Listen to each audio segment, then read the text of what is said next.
Հարգելի հետևորդներ, եթերում ABC լուրերի առավոտվա թողարկումն է, ես Սվետլանա Պետրոսյանն եմ։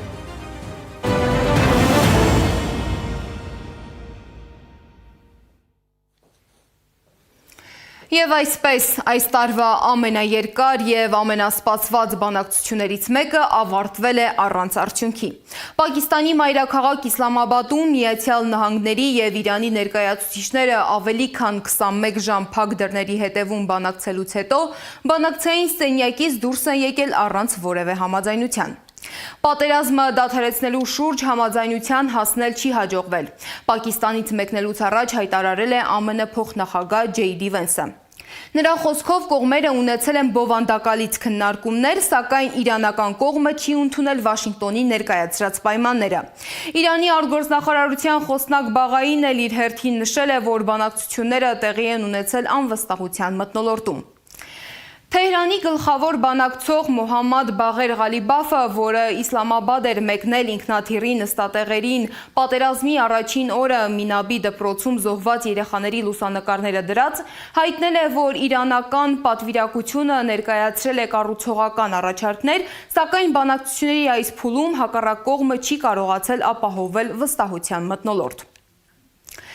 Քաղաքական վերլուծաբան Հակոբ Բադալյանի խոսքով այս փուլից արագ արդյունք սպասելը իրատեսական չէր, քանի որ գործընթացում ներգրավված են ոչ միայն ԱՄՆ-ն ու Իրանը, այլև այլ տարածաշրջանային և միջազգային ուժեր, որոնց շահերը հաճախ հակասում են միմյանց։ Ամերիկայի Միացյալ Նահանգների պատվիրակության ղեկավար փոխնախագահ Վենսը հայտարարել է, թե լավ է, որ խոսել են ավելի քան 21 ժամ, բայց վատ է, որ չեն հասել համաձայնության։ Իհարկե, այս հայտարարությունը կարծես թե ավելի շատ քարոզչական է, որ հանկարծ Թրամփի տրամադրությունը չընկնի, որովհետև բանակցության ապարդյուն լինելը կարող է նշանակել, որ Թրամփը շարունակում է մնալ պատերազմի ճահճում։ Իսկ հենց դա գուցե լավ նորություն է Ամերիկայի Միացյալ Նահանգների համար, քանի որ միայն այդ ճահճում Թրամփի խեղդվելն է, որ շանս կստեղծի նրա և ամերիկա-իսրայելական մահացու գրկախառնությունից ազատվելու համար։ Իսկ իրանագետ Վարդան Ոսկանյանի կարծիքով բանակցությունների բարդացման պատճառներից մեկը նաև Հորմուզի նեղուցի հարցն է։ Նրա խոսքով մինչ պատերազմը այս թեման բանակցությունների օրակարգում գրեթե չէր քննարկվում, քանի որ Իրանը չէր վերահսկում նեղուցը։ Այժմ իրավիճակը փոխվել է և այն դարձել է առանցքային թեմաներից մեկը։ Բանակցություններից հետո կոշտ հայտարարություններ է արել ԱՄՆ նախագահ Դոնալդ Թրամփը։ Fox News-ի հետ հարցազրույցում նա հայտարարել է, որ եթե Թեհրանը չընդունի Վաշինգտոնի պայմանները, անհրաժեշտության դեպքում ԱՄՆ-ն կարող է հողին հավասարացնել Իրանը։ Թրամփի խոսքով Վաշինգտոնը կարող է ոչնչացնել Իրանի ռազմավարական ենթակառուցվածքները և շարունակել ռազմական գործողությունները, եթե չբացվի Հորմուզի նեղուցը։ Միևնույն ժամանակ նա հայտարարել է, որ ԱՄՆ նավատորմը կսկսի վերահսկել Հորմուզի նեղուցը և կփորձի ապահովել այնտեղով անցնող նավերի անվտանգությունը։ Իսկ Ռուսաստանի նախագահ Վլադիմիր Պուտինը Իրանի նախագահի հետ հեռախոսով զրուցելիս հայտարարել է, որ Մոսկվան պատրաստ է աջակցել հակամարտության քաղաքական և դիվանագիտական կարգավորմանը։ Կրեմլի հաղորդմամբ երկու երկրների ղեկավարները քննարկել են Մերձավոր Արևելքում ստեղծված վիճակը և ընդգծել տարածաշրջանում արդար և երկարատև խաղաղության հաստատման կարևորությունը։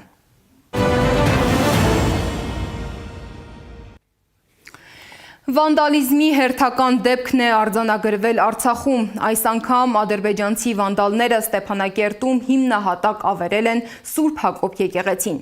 Արցախի թեմը ահազանգ է հնչեցրել և նշել, որ տարիներ շարունակ եկեղեցին եղել է Ստեփանակերտի հոգևոր կյանքի կենտրոններից մեկը և դրա ավերումը շարունակվող մշակութային ոչնչացման հերթական դրսևորումն է։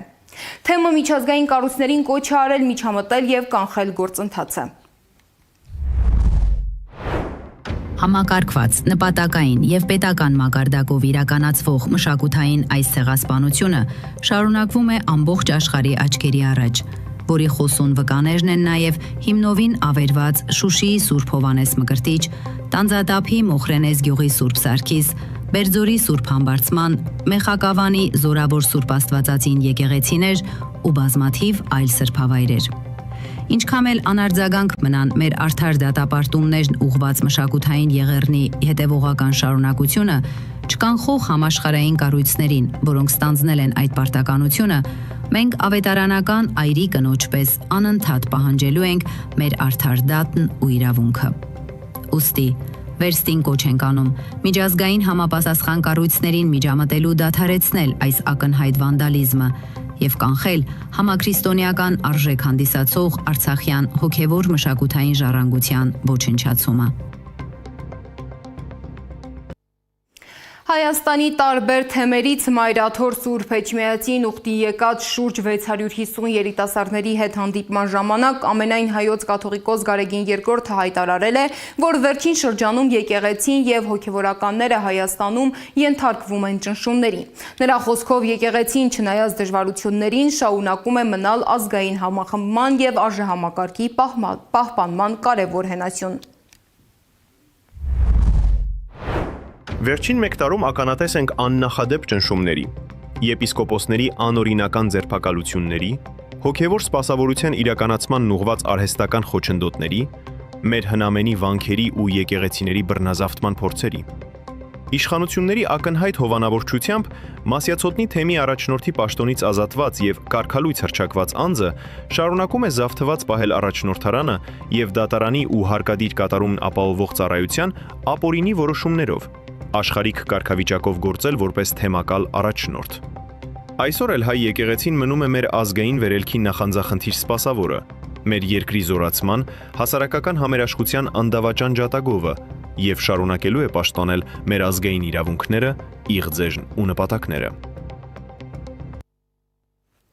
Իսկ իշխանության թիրախում հայտնված եւ արդեն 11 ամիս կալանավորված Բագրատ Սրբազանին տեսակցել է Ազգային ժողովի Հայաստան խմբակցության падգամավոր Գեղամ Մանուկյանը։ Ըստ Մանուկյանի Սրբազանն ուժեղ էր, պինդ, ամուր եւ կռվի պատրաստ։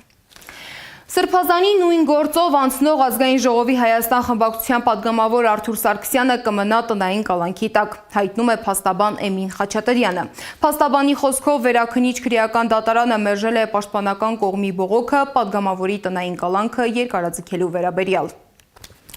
Ծաղկազարդի օրը Սուրբ Աննա եկեղեցում տեղի ունեցած միջադեպից հետո կալանավորված 18-ամյա Դավիթ Մինասյանի համար 3 նույն եկեղեցու մոտ լուռ ակցիա է կազմակերպվել։ Ակցիան կազմակերպել է Հայաքվե ազգային քաղաքացիական միավորումը։ Ակցիայի մասնակից պատանիներն ու երիտասարդները Հայաստանի քաղաքացին անպաշտպան է, ազատություն Դավիթ Մինասյանին, թույլ տվեք հանգիստ աղոթել եկեղեցում, երբ ոտնահարում է հավատքը, հարգանք մի ակնկալիլ գրության պաստառներով էին։ Սև ժապավենով կապված ձեռքերով, փակված աչքերով։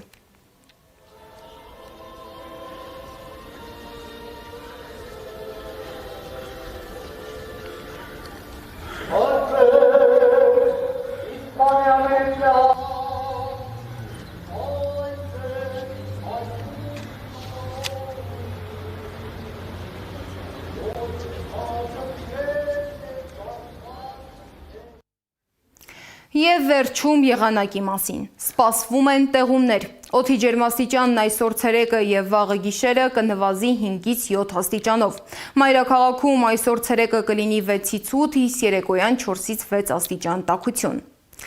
Իսկ 3 առատ տեղումները հեղեղել են Երևանի մի շարք փողոցներ։ Ֆոտոլրագրող Գագիկ Շամշյանն է տեսանյութ հրապարակել Նոր-Նորքից, որտեղ մեքենաները պարզապես սուզվել են։ Հատուկ նշանակության փրկարարական աշխատանքների իրականացման կենտրոնի փրկարարները, Երևան քաղաքի գնդի բարեկները նշված ավտոմեքենաների վարորդների սեփականատերերի հետ փորձում են ավտոմեքենաները դուրս բերեն, սակայն կարծես թե դեռ չի հաջողվում։ Հիմա այս պայն արդեն 5 տրանսպորտային միջոց գտնվում են ջրի մեջ Գյուրջան փողոցում դեպի Սուրբ Գրիգոր Լուսավորիչ բժշկական կենտրոն տանող ճանապարհահատվածներ։ Ոչ քաղաքապետարանից, ոչ թաղապետարանից ոչ մի մարդ չկա, որպեսի գոնե այստեղ լինեն այս մարդկանց ինչով հնարավոր է օգնեն։ Չկան ու չկան։ Այս ժամի համար նախատեսել էինք այսքանը, շարունակեք հետևել մեզ սոցիալական բոլոր ցանցերում կամ այցելեք մեր պաշտոնական կայք www.abc-media.am։ Շնորհակալություն, որ մեզ հետ էիք, ABC լուրերի հաջորդ թողարկումը ժամը 12-ին է, կհանդիպենք։